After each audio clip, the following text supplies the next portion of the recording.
Good evening. Good evening.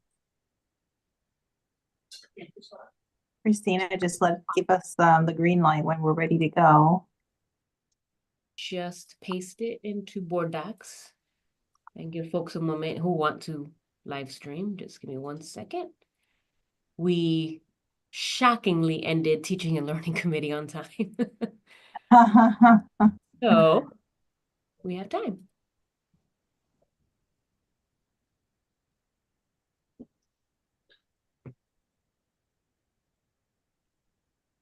Okay, it's there. Let me just text a few board members. Oh, it, um, Christina, if I can ask, there's not a minimum for board meetings, or am I mistaken? For these committee meetings? A minimum? Yeah. Is No, it I mean, just, no is it quorum is just, needed. That's a that's what I quorum? mean.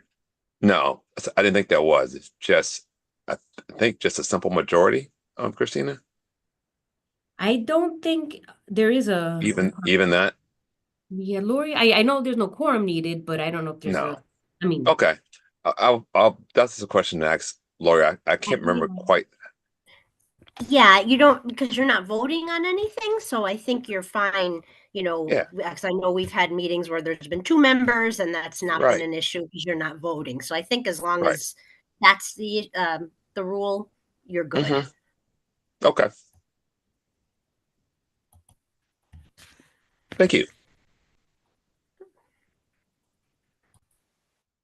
and Chair Fortune, we can begin. As I text others, if you want to respect it is 5:32. So Okay, sure. Good evening, everyone, and thank you for joining today's November 4th Policy Committee meeting.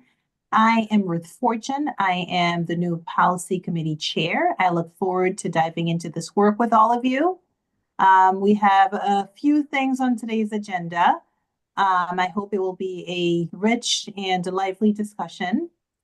And I ask as your items come up, if you would kindly introduce yourself and your title, and share the content with the rest of the attendees. With that being said,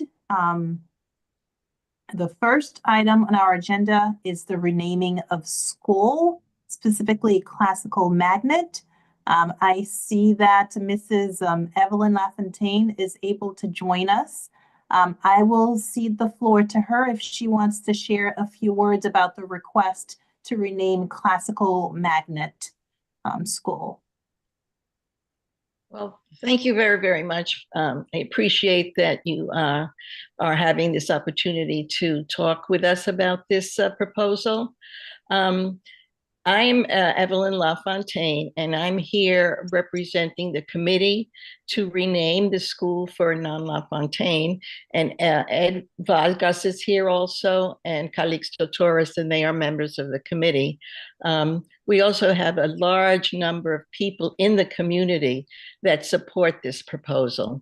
Of course, they couldn't all be here tonight. But let me introduce myself because we don't know each other. You don't know me.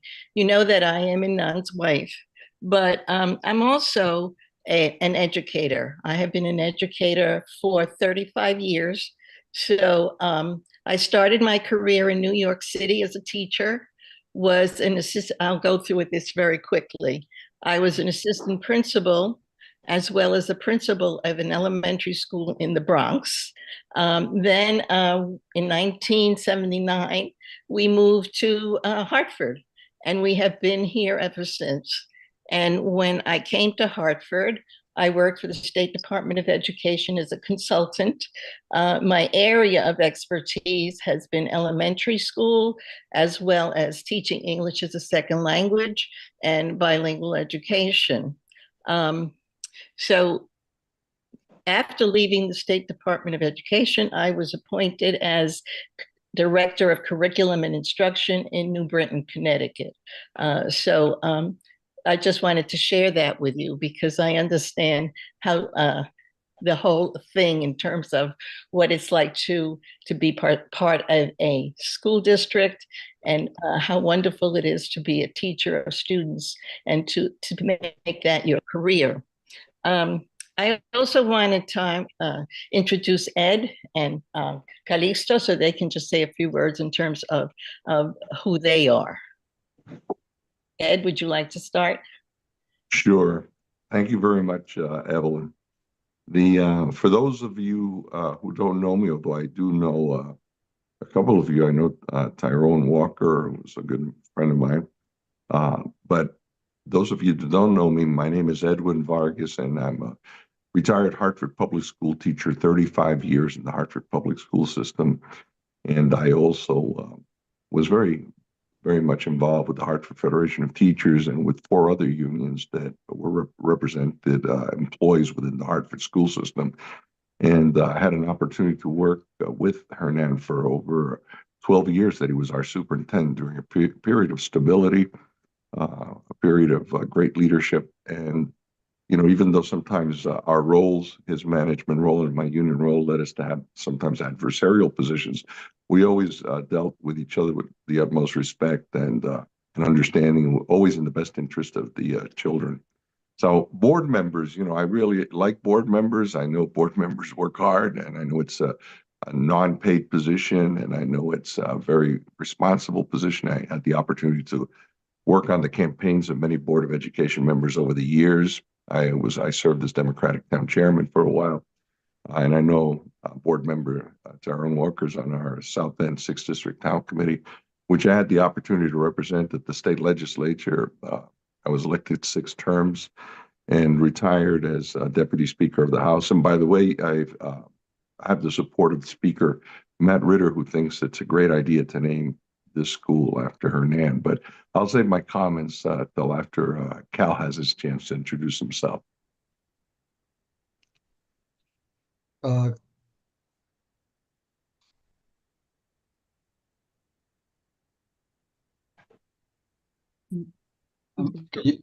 Can you hear this me? connection on my end or? Mr. Torres, we can hear you but not see you. I see a black screen. Okay, you can hear me. That's good. Well, I'm having trouble with my with the video, but I'm glad you can hear me. My name is Calixto Torres, and I'm with the committee that is hoping to have Classical Magnet School named after Hernan LaFontaine. I've been a resident of Hartford now for a quarter of a century. I was a school teacher, I was team leader at Quirk Middle School. I was headed up the Caminambos Adult Learning Center for about 5 years there, and been involved in Hartford for many years, including Hartford City Council and council president. So I have quite a number of years living in Hartford and participating in Hartford activities and the things that make Hartford hopefully great. And this particular thing with the naming of the school is something that is very important to us. I hope that we have an opportunity later on to expand a little bit on the reasons why we think this is a good thing to do, and any help that we can provide to make it happen. You know, I don't know if you have had the opportunity to review the information that we sent to you, the proposal package. We included in that Hernan's resume, his bio, many letters from people supporting this concept, as well as more than 100 signatures, petition signatures, to really support the idea, because there are a lot of people that have worked with Hernan in the city. He has the support of teachers, he has the support of administrators, he has the support of even the former commissioner of education here in Connecticut. But let me, if you allow me, let me give you just a little bit of background with regard to Hernan, because you don't know him. Hernan was born in New York City. His parents came from Puerto Rico. He is a proud Puerto Rican. He went through the public schools in New York City. He went to Stuyvesant High School, graduated from the City College University in New York City. So he has been a leader in education for many, many, many years. Prior to coming to Hartford, as when he was appointed as superintendent, he was a principal in New York City. He started the first bilingual program in the Northeast region of the United States. His mission has always been to work with children of minority backgrounds, of all children. And he was really he has been a leader in terms of initiating programs. He initiated the first Puerto Rican Educators Association in the city of New York. He was a co-founder of the National Association of Bilingual Education.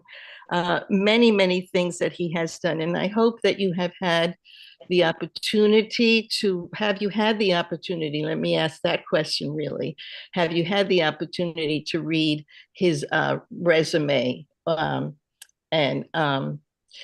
learn more about him? Of course, if you want to learn more about him, we have his bio here online. I think you just put it up, and you can see some of the information that I'm sharing with you in terms of his accomplishments.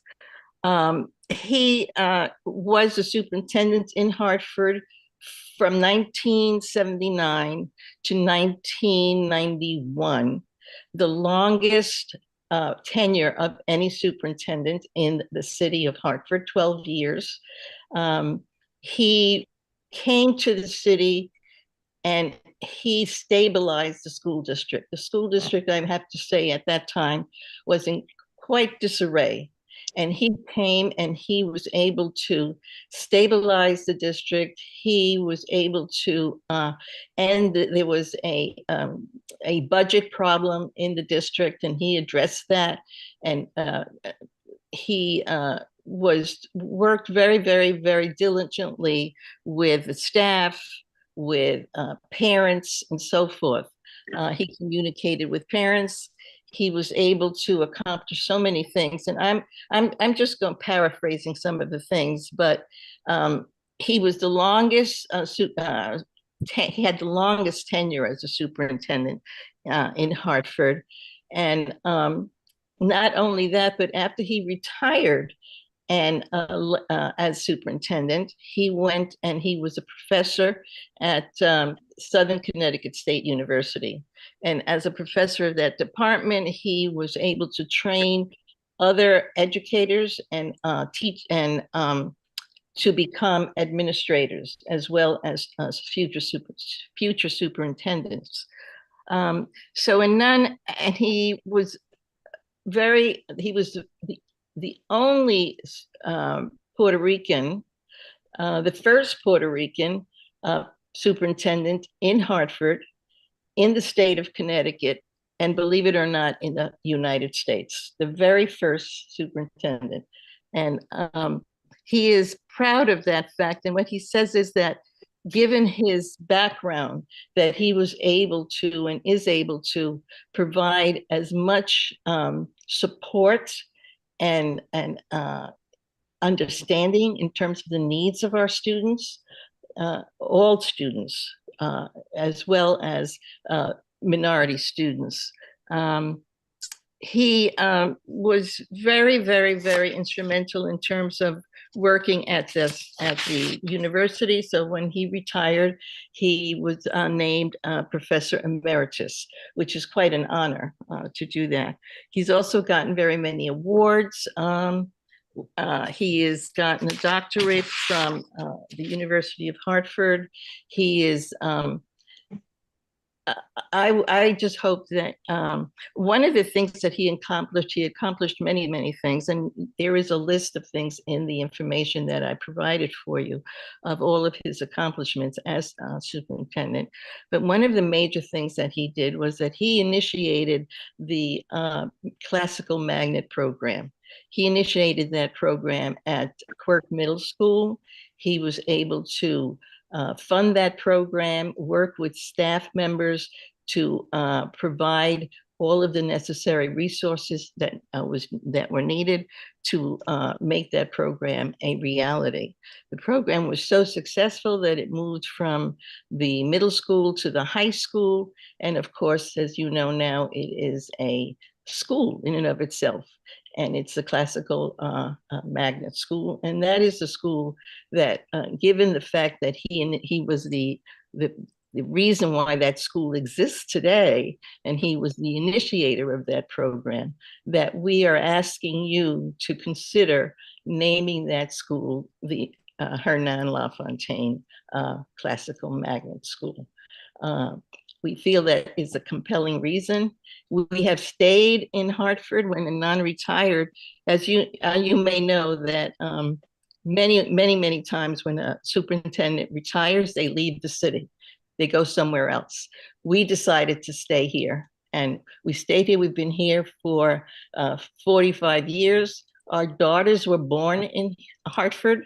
They went to, our daughters Alicia and Marissa went to Noah Webster, they went to Quirk, and they went to Hartford High. And our son David graduated from Buckley High. So we have a history in this city. We love this city. We're going to stay in this city. And I think given the contributions that he has provided, because not only did he work as the superintendent, but he was on the board of on the city council. He was on the city council for 6 years and president of the city council, as well as being on many boards of institutions here in the city. We still live here, we love the city, and we feel that it is a compelling reason why the school should be part of his legacy here. And I know that one of the issues is the fact that your policy states that the individual should be deceased. Now, my husband is now 90 years old, soon to be 91. And it would be such a wonderful thing if he could be here to receive that honor and not wait until he leaves us. So that is why we're bringing this to you now. And we hope that you will consider this, this request and this proposal and look at your policy. I know that there's been to look at the policy to make the amendment that you need to make. And I'd be happy to answer any questions that you have. Also, the other thing is that if you want to meet Hernan and actually have a conversation with him, he would be more than happy to meet with you. Thank you, Mrs. LaFontaine, and our wonderful guests for sharing so much information with us, and thank you for your passion. It certainly came across. I will open up to my fellow board members to see if any of you have any questions. Can I add something Okay, quick? Before we get into the questions, can I just quickly add something? I had the opportunity for over 10 years to serve on one of the boards in the city, the Planning and Zoning Commission. And as a commissioner of planning and zoning, I know that we had a lot of policies, we had a lot of practices. And then we also have ordinances, which are local laws, which we're tied to. But the policies can be lifted, the policies can be suspended. Policies are not like an ordinance. An ordinance would require, an amendment to an ordinance would require action by the city council and the mayor. And it's a more serious process. But in terms of practices, in terms of traditions and things like that, those are often lifted depending on the circumstances. And I just wanted to put in my 2 cents that, what Evelyn is saying is so true. So many times we honor people after they're gone. And it's really sad that we can't do more for people while they're still around to to see how much they're loved by the city. About a week ago, I had the honor of being awarded a lifetime award by the city of Hartford, by the city council and the mayor for my contributions to the city. And I really appreciated the love that was in the room. And I'm glad that if they decided to thank me on behalf of the city for my service. I'm happy that I was able to be there with my wife, who, by the way, is another Hartford educator. She was here 35 years too, Sylvia. And like Evelyn and Hernan, our kids went through the Hartford school system too. And but I just wanted, as a former board member with the Planning and Zoning Commission, another volunteer board that requires a lot of effort and work. And sometimes people think that these boards, because they're volunteer, we used to meet a couple of times a month at Constitution Plaza, but it was a board that decided what got built and what didn't get built in Hartford, and did the planning, the city plan for development for the next 10 years. So it's quite a responsibility. And at those meetings, I would have people, neighbors and friends of mine that wanted something built, and another group of friends and neighbors that didn't want it built. And I feel sometimes like I was the rope in the middle of a tug of war game. So I know how, just because these jobs are volunteer, I know that they're tough jobs. But I just wanted to make the point that that fortunately, policies and traditions are not as binding as ordinances or laws. It's something we have more flexibility on. So I wanted to make that point, because sometimes we think that we have a lot more authority than we think we have. So don't be shy about it. If you decide to suspend the policy because you believe that a person like Hernan LaFontaine, who's been a pillar in education, not only here, but nationally, who's been a pioneer on bilingual education, who was our superintendent for a wonderful 12-year period, the longest in our school board's history. And I go way back. I remember working on the campaign for Maria Sanchez, who, by the way, we fought as a community to have a school named after her, which did happen. And but here it is. That school was named after Maria Sanchez after she passed away tragically. She had just been elected as a state representative after serving as a school board member for so many years. But here we have a chance. Hernan's about to turn 91. We don't know how long we'll have him with us. So I'm hoping that that this policy won't interfere with the other point I wanted to make was that, as Evelyn said, this classical magnet idea was his brainchild, and he was an advocate of that. He fought very hard for that. So it would be so apropos to have that school named in his honor. Thank you. Thank you very much. And now we will take questions from our board members. I believe, Ms. Darcel, Ledger, your hand was up first. Thank you so much. Can you hear me? Hope. Yes. Yes. Okay, great. Thank you so much.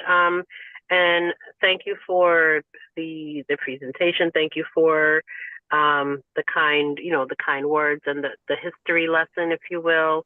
Mr.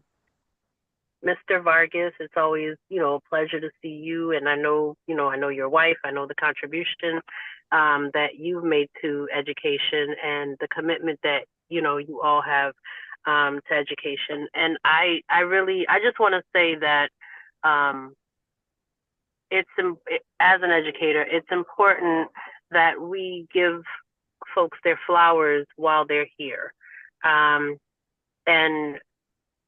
I kind of echo what you were saying, Mr. Vargas, with regards to being able to suspend the policy. I didn't know if we were able to, I knew about maybe perhaps amending it, but suspending it, I'm in support of this, because once again, education is not an easy thing to embark on, educating others, but what a beautiful gift would it be to give someone who has made such a contribution to be able to see, their name, to be able to really kind of solidify and have it come full circle with regards to making this his brainchild, really part of him. That's all I wanted to say. We would certainly appreciate that, given the fact that he has contributed so much to the children of our city. Thank Do you, have Board Member question? Ledger. I see that Board Member Walker, you have your hand up. You have the floor. Thank you. I need to unmute myself. Ms. LaFontaine, thank you, Evelyn, for sharing your husband with us and with the city of Hartford. Clearly, supporting his recognition is a no-brainer. I do give pause about and to say that I want you to enjoy more years with him as well. There's not we don't want him to qualify for this naming, so to speak. But I would say that to suspend this policy, I think it would take some investigation and some consideration from the board's standpoint. I'd never say never.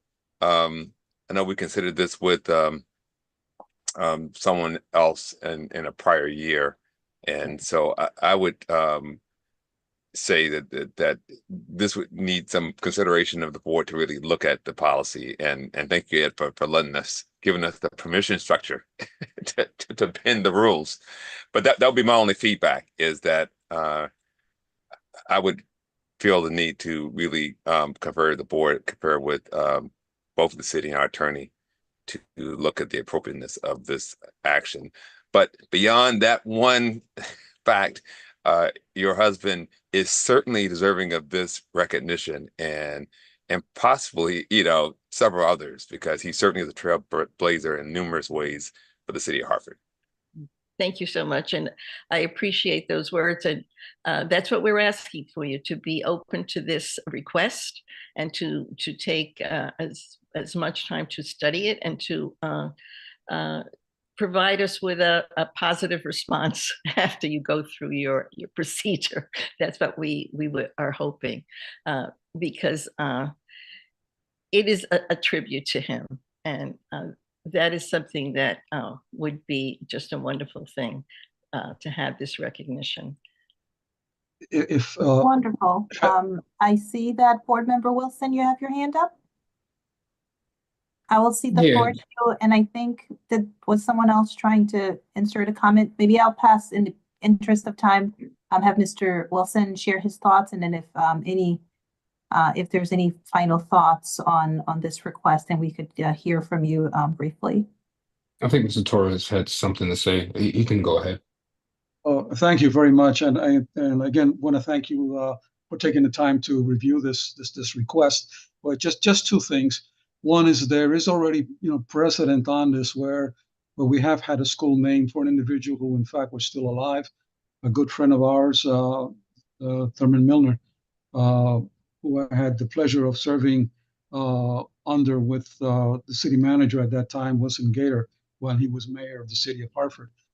But also in terms of the policy and any changes to it, I think you may also want to consider amending it to setting a minimum age limit, so that at least you don't have to suspend it, but you can amend it to put in place a requirement that an individual at least be a certain age, 75 or deceased, or something along those lines, which I think would work just as well, and may be less cumbersome to accomplish, if this board so wishes to proceed in that direction. Thank you.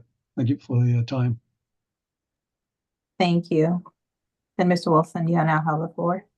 Yeah, mine is more simply procedural. If there's anybody from the district, Lori, if possible, maybe not immediately, not right now on this call, but what are our procedural options that we have in this case, and what we can do, if anything, in terms of amendments or any changes or anything like that. If that could be pushed out to the board, I'd appreciate it. Sure, absolutely. Yes, I'll certainly be in touch with Lori, and we'll get more information to the rest of the board on the process. And I also would want to add that if you want to meet Hernan and have a conversation with him, because I know you don't know him personally, you have all of the information about him, you have and his resume, et cetera.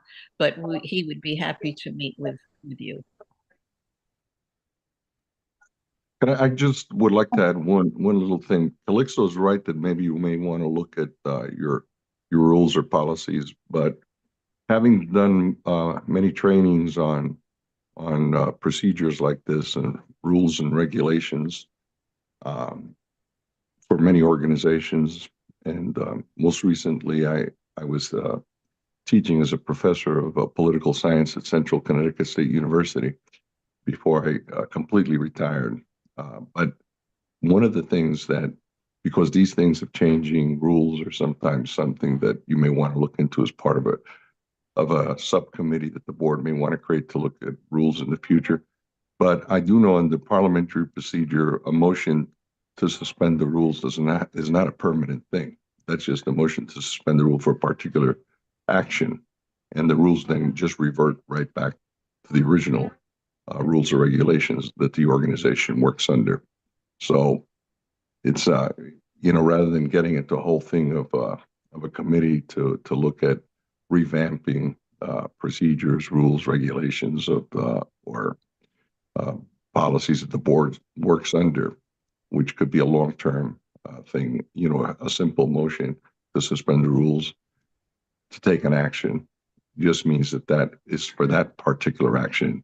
And as Cal mentioned, it was a very wonderful thing. I was there at the ribbon cutting when we did the Thurman Milner School. And it was such a wonderful thing to see Thurman actually be able to be with us.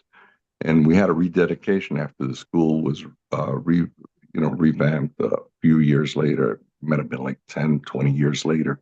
There was a major investment done in refurbishing the school, and it was rededicated. And again, Thurman was there for the second reopening of the school. So, and he's still around. He's still with us after all these years. So, and I hope he hangs around for a few more years. So, it's so I'm rather than recommend you're changing your rules. A simple motion to suspend would be a temporary motion, and everything would revert back until you could, if you wanted to look down the road into further, permanent changes to the rules. That's different. But that's just my 2 cents as a person who's been a parliamentarian of many organizations, has conducted a lot of trainings on these kinds of issues. Thank you very much. We appreciate the thoughtfulness behind the request. And as I mentioned before, certainly the passion. And I know for me, actually, one more hand is up. Mr. Walker, I'll give you the floor before we move on to the next topic. Yeah, thank you, Chair. Super brief. Since the Thurman Milner examples come up several times, I just offer to the chair to add to Lori's to-do list to look at the process the city used to make that decision. I know I've mentioned the word city more generally, but I just would be curious to know, Lori, how did the city actually go about making this one-off modification? That may be insightful to us to understand that. That's it. Thank you. Wonderful. Thank you. Before moving to the next topic, again, I wanted to thank all of you for sharing so much information with us. Thank you for your passion. I completely understand the benefit of honoring someone when they're here to be there and witness it and take in the gratitude that we express. And lastly, I do want to mention as well the fact that Mrs. LaFontaine, you are advocating for this so fiercely speaks not only to his great public service, but also to him being a great person in private as well. And that really speaks volumes. So thank you for your time, all of you. Well, thank you very much. Thank you. We appreciate your time as well. Thank you. Thank you. We will now move on to the next item on our agenda. You're welcome to stay with us for the remainder of the meeting, or you're certainly welcome to enjoy the rest of the evening, perhaps a nice dinner, entirely up to you. The next item is the vacancy that we have on the Board of Education. As everyone on this call is familiar with, we have 9 positions, 5 of which are appointed by the mayor, 4 of which are elected positions. One of those elected positions is currently vacant. And I wanted to bring this again to our attention. I know we've discussed it previously, but it seems given the work at hand and how much there is to do, we certainly could benefit from having a full board and filling that vacancy. So that's something I want to bring back on our radars so we can discuss it and proceed. I will stop there and see if our board chair has any updates for us. And then also to hear from Ms. Mizrak to see if there's any insight as to the procedure, though I know we discussed this somewhat in one of our earlier retreats. Thanks, Ms. Fortune. So as of today, I believe that we have maybe 1 or 2 interested individuals in the vacancy. I'm waiting to hear back. I think, at least from my standpoint, I think I've spoken to enough of you. I feel like I'm kind of speaking for the group here, but our goal really is to fill this position with someone who has been willing to run in the next election, which is now, almost exactly a year away. So we've all seen how difficult this role is and how long it takes us to get up to speed. So to have somebody who's just more of a caretaker isn't probably the best route to go. So whoever does fill this role should definitely be somebody who is willing and able to run in the next election. So outside of that, I don't have any other updates, but I do hope to hear back from folks about their interest. But I will turn it back over to Ms. Fortune for next steps. Sure. I also wanted to add that this is an opportunity for us as a board to be very strategic as well. I think before we go into the interview process for candidates who are interested, hopefully we have more than one, we should also think about what do we need? What are the skill sets that the 8 of us bring to this board, right? And what can an additional person bring to us?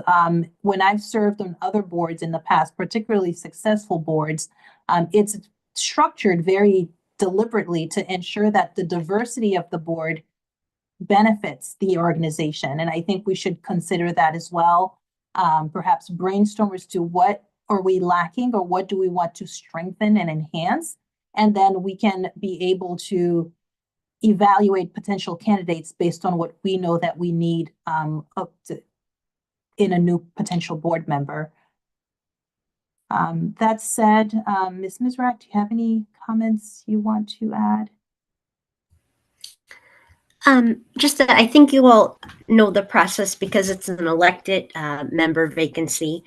You as a board would vote to approve at a meeting the new member once you have a selected candidate.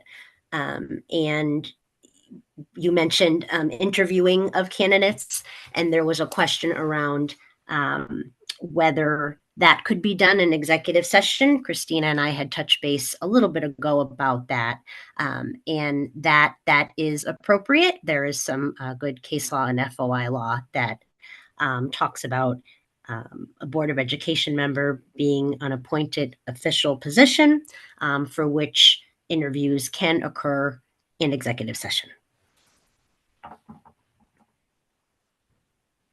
Wonderful. I see a few hands up. I will start with Mr. Wilson.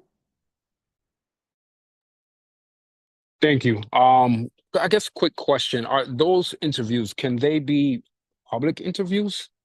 Seeing how this is in the vacant seat is in an elected position, I would like to get the public's input. So is it appropriate to have those candidates interview in a public forum? Well, I think that would be a board decision.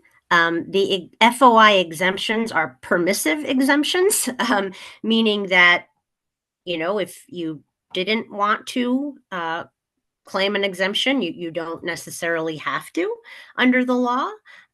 So I think that would have to be a decision that the board makes.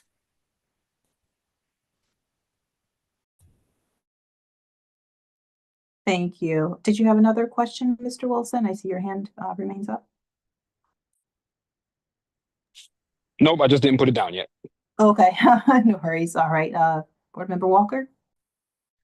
Yeah, thank you, Chair. I guess I have 2 points. The first was given Chair Hockenhall's desire that the person be able to run for the full term, maybe within a year, that we also add to this process some at least notification of the local town committees with this final selection, because ultimately a lot of their running for the next full term is having the in essence the local committees, whether it be Working Families Party, Democratic Party, whatever, be amiable to our selection.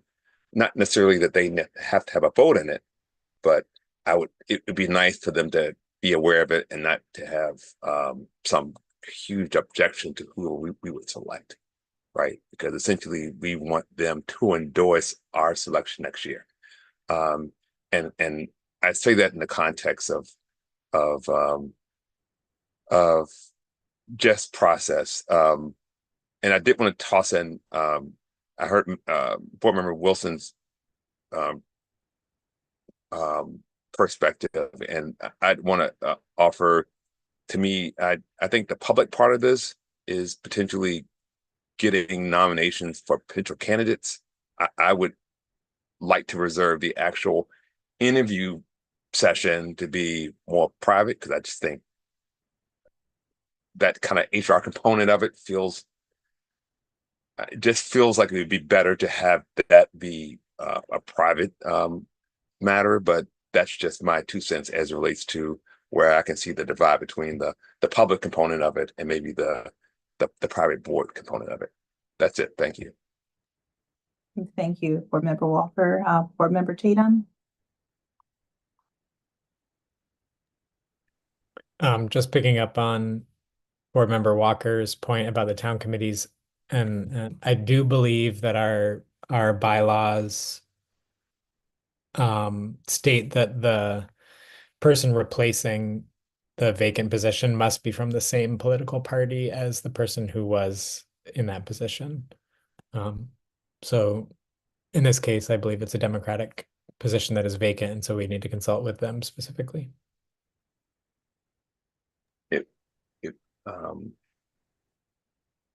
Yeah, Or we wouldn't necessarily need to consult with them, but to your point, it would be prudent, since we're hoping that they would get the support of the town committee to run for re-election, that they would do that. okay. I'll say no more. I think that clarifies it. Okay. Yep. Board Member Mills? Gonna start with 1. I think that everything Tyrone just said is good, and I agree with. So excellent job, Tyrone. Happy to see we're still in agreement on things. So we're gonna start with that. Secondly, I want to point out that Hartford is a 40% Latin American city, and to the best of my knowledge, I am the only Latin American on this board. So I think just for the sake of proper representation, not that we should only be looking at people who are of Latin American descent, but I think that for the sake of accurate representation of the city, we should look for that with a little bit more preference than otherwise. Also, we might want to stay cognizant of, the neighborhood in which they live in. I don't think that's as important, but just some factors in which the people of Hartford typically really care about. So we should just sort of include that in the thought. Yeah. Thank you, Board Member Mills. I made note of those comments. Certainly relevant criteria to consider. Any other thoughts or comments or questions on this?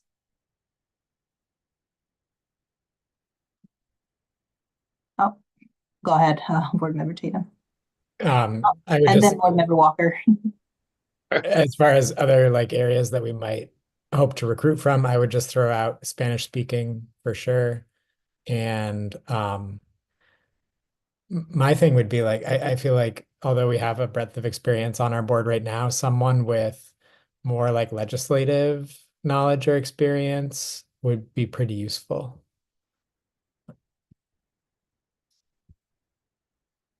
Board Member Walker. Did you want to? I thought I saw your hand up. Yeah. Thank you, Chair. I wanted to just take a second to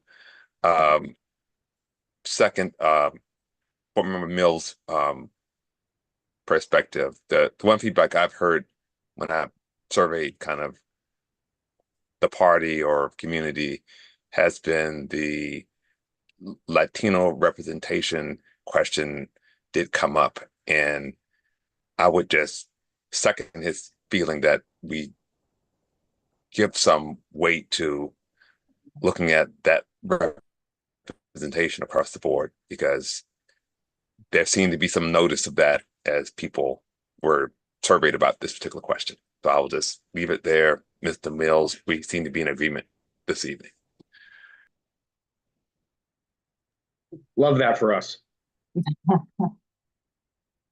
All right, I think I don't see any hands up. So this concludes this vacancy topic. It is something I think we should move on relatively swiftly, only because we have 12 months and between interviews and potentially coming to a consensus, getting candidates a chance to express interest. It would be nice to have someone on the board for at least 6 months before they ultimately, hopefully, are endorsed and run for the position. So perhaps I will connect with Chair Hockenhall, and then we can sort of discuss how to keep moving this forward. Okay, perfect. Our next topic is the Title IX policy that we discussed during the last policy committee meeting. But we wanted to provide an update, and I believe I thought Deputy Foster would have some updates for us, but oh, you do have some updates. Wonderful. So I will have Deputy Foster provide those updates. Yes. Thank you. It's a very short update. So as you know, we'll be bringing the policy for the second reading at the full board meeting later this month. And just the only update is that we've gotten no kind of feedback, pushback, or comments since the first reading relative to the proposed changes. So what we shared with you at the time of the first reading is unchanged, and so what we'd be bringing for the second reading is also unchanged. Okay, wonderful. And the initial proposal you gave us was really an adaptation of the recommendations from the federal government as to how to enact the new policy within our own process, correct? Yeah, I mean, it's sort of a wholesale replacement of the policy, but based on it's a change we had to make based on changes in guidelines. Yes. And so the one thing that I think Joanne would say, I'll try to say it, Joanne, and if I say it wrong, you got to tell me. The key thing to keep in mind with this policy is because of the way the statute reads, we have to keep the old policy and the new policy operating side by side for a couple of years, because any complaints that come forward relative to behavior that happened previous to July 1, 24 will be governed by the old policy, and the new policy that you'll vote on in a few weeks will be the policy for complaints that come forward after July 1, 24. Joanne, did I get that right?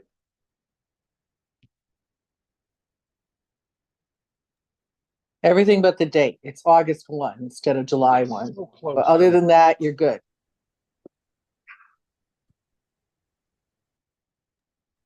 Wonderful. Thank you. Very concise.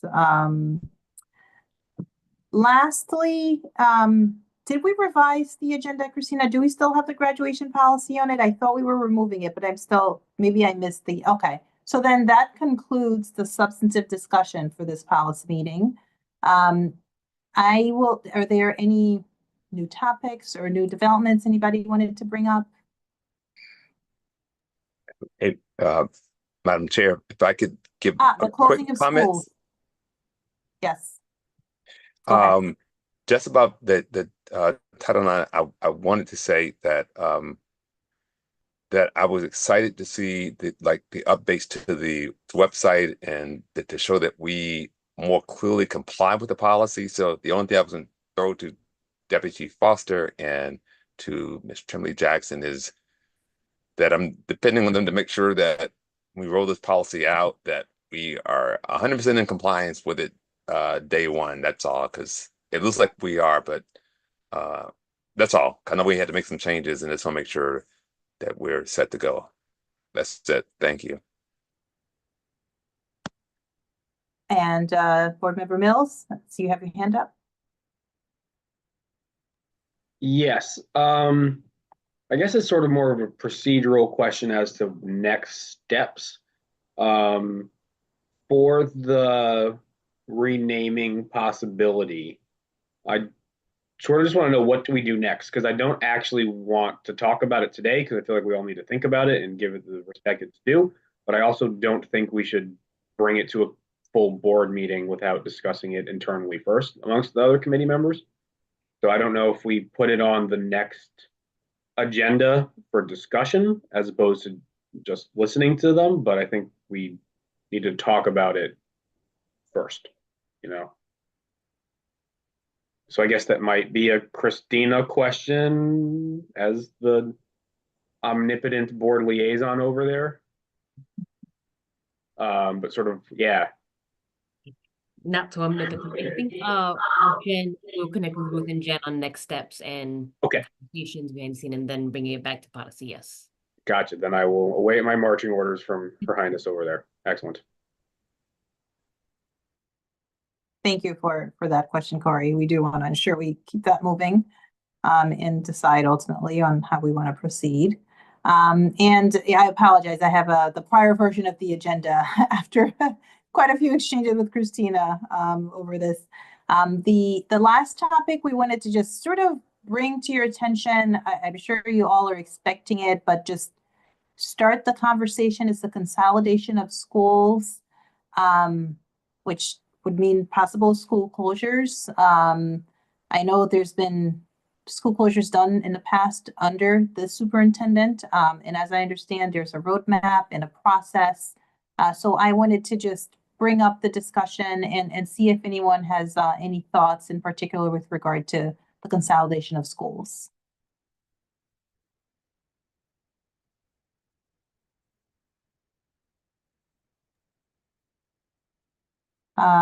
Board Member Hackenhall? Thanks, Ms. Fortune. My only thing I wanted to bring up was that the policy that we currently have in place is a draft and is not, I think it's quite old, if I remember right. So I would just like to bring that forward, that we look at it as a board, review it and make sure that it's at least in a place that we can use it as we're going forward in our discussions with the strategic plan, the Blue Ribbon Commission, the state, all the things that are currently going on. It feels like something that we want to make sure that we have in place before those things start to happen, instead of, I think why it hasn't been updated in the past is because they bring it up as they're trying to make these decisions. And I think it would just be best for all of us if we had this in place before we started having those conversations. So. Thank you. I agree. I see additional hands of Board Member Mills. Yeah, I think just as a level setting, as a start to the conversation, is that we would need like a lot more data before we start considering anything, like especially from Mr. Foster over there. You know, I know he mentioned in the finance meeting just like the rising costs of utilities and all of that, and the decline in enrollment. So I understand some of the financial aspects, but I think we would really need a much better understanding of how each school, the budget for each school in particular, versus the amount of students who go to each school in particular. So I just think that before we really even consider that, we need to know a lot more. I mean, not just me, but like as a board, I think we need to know a lot more and have a lot more data before we sort of entertain that. So. Thank you. Board Member Darrell Ledger. Thank you so much. I pretty much I would like to echo what Board Member Mills just said with regards to getting more information and being able to have a fruitful conversation when we know more.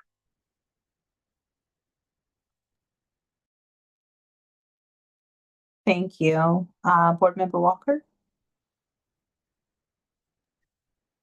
Yeah, thank you. So I think 2 points. One, that the last time the school closings were done was before I was on the board, but the issue of this magnet versus community school needs to be really considered. I think what happened last time is school closings disproportionately impacted community schools because they tend to be in the older buildings and things like that, and then magnet schools are not in the same ways impacted. And so somehow I think in this approach we need to somehow find a way to be have some equity around, to find a way to consider both magnet schools and community schools as we look at consolidations and closings. And so I don't have the answer for that, but I just want to put that on the table, that when we just look at buildings, somehow it disproportionately impacts one type of school. And the other piece I would like to, I guess, give Chief Foster as kind of a challenge here is to really bring forth the cost savings argument, because I think in the past too, after these closings are done, I don't think people got the savings, or somehow that wasn't realized in a way that people could really feel and see that they got any benefit out of the closing. So I would just like to have that really clear, because if we don't save any money, then I'm just scratching my head as to why it's being done. So let's make sure that that's really tight and good. That's my only 2 feedback points about that. Thank you, Board Member Walker. Board Member Hucknall. Thanks. The only thing I wanted to point out is that all I think we're initially talking about here is the policy itself. So not so much around which schools we're going to close, but the first thing we have to do before we get to that point is to review the current policy that we have that really just kind of talks about the building characteristics, adequacy of site and location, just kind of like everything that we as a board think we need to consider before we go ahead and talk, even start to talk about anything else. But so like Mr. Mills, to your point, right, like the data that we need, all the data that you think we need, like we want to be sure that that kind of thing is in this policy.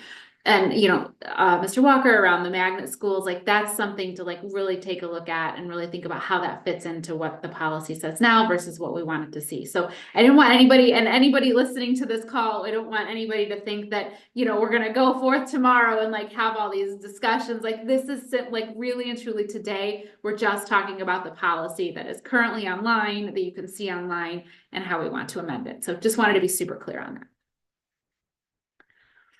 Thank you for that clarification. Board Member Tatum.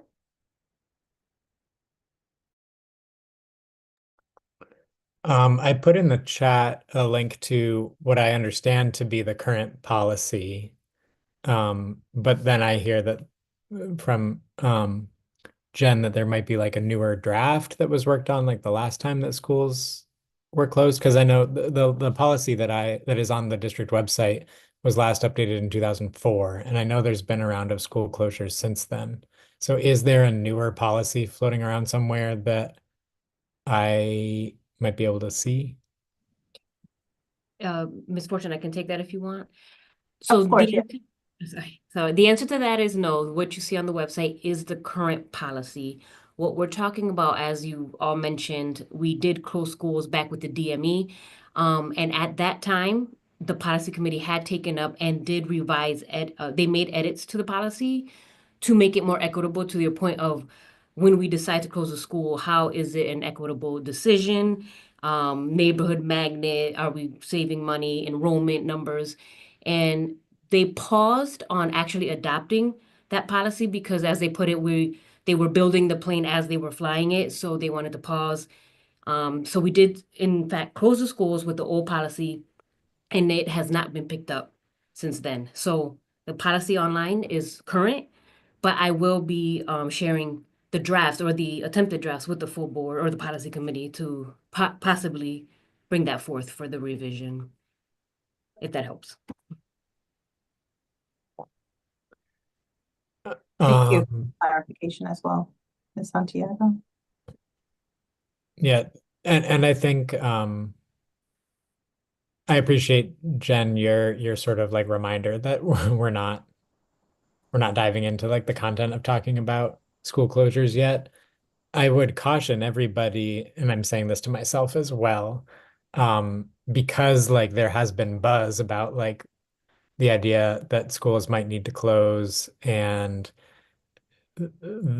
it seems to me like the assumption is that that has to do with budgetary challenges as the primary reason. I think we should be careful at every step in the process that we're not acting on assumptions without the information, to Mr. Mills's point, that we can get ahead of ourselves a little bit in the narrative and how we tell the story of what's going on. I know the superintendent keeps using the word right sizing when she refers to like adjusting the district, which that already kind of puts a spin on the need for it, and I don't want us to get ahead of ourselves in convincing us of any certain outcome being any kind of solution to any kind of problem. Like we can define the problem many different ways, and being clear about how the problem is defined, what is the reason why we might consider consolidation, what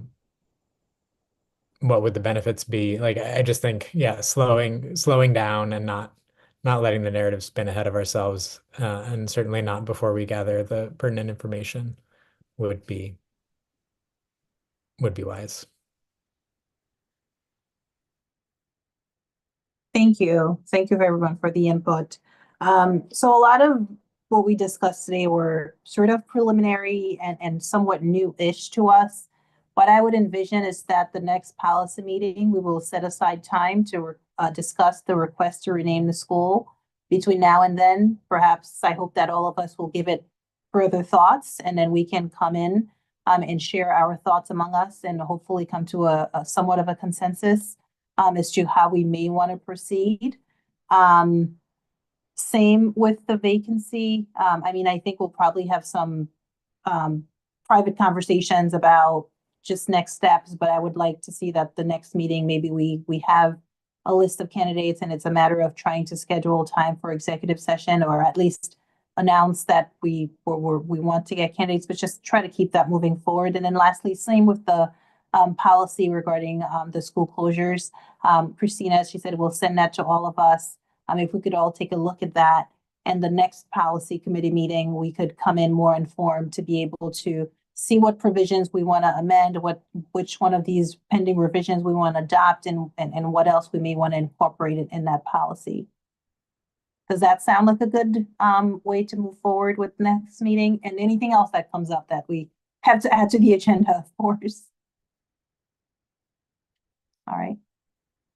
So that's all for me. I don't know if anyone else has any new topics that they wanted to bring to our attention. If so, I'm happy to hear from you. Otherwise, do I need a motion to And otherwise, then if there's any other new topics from anyone. Okay. All right, that concludes our policy committee meeting for the month of November. Thank you all for your time.